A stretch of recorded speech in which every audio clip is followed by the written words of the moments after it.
Hey there, Stuart from Top Shelf. Today we're going to have a quick look at how to repair a scratched or a damaged floor. We've got a few different products here. Koenig have got some of these grain pens, which you can sort of see on here where we've had a bit of a play around with sort of adding a few colours, see which one's the right one. There is 10 in the range. Definitely worth getting a sample piece before you start practicing on your floor, and they can really help you get those little grainy lines. Then we move on to the wax repair kits, which has got like a little soldering iron in here, and then you've got your different wax sticks in here, and they're good for really trying to do those little gouges and little scratches. Mix and blend your colours, scrape them flat. There's also a little clear coat to go on top of that.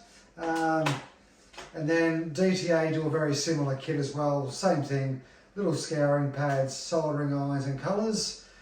The main thing is you've really got to try and have a bit of a practice on the piece before it, and also some of those very light white lines which are just scratching the polyurethane, they're going to be the hardest ones to try and fix, and sometimes colours jump out, so sometimes a little bit of clear coat might work, just using the clear. And this is the entry level system. From here you can go further up in bigger kits. You can go a matte, a satin, a gloss finish.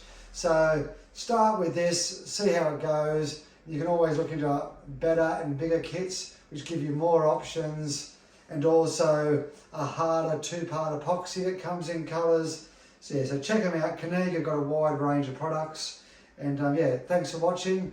Check us out online or in store for more great products.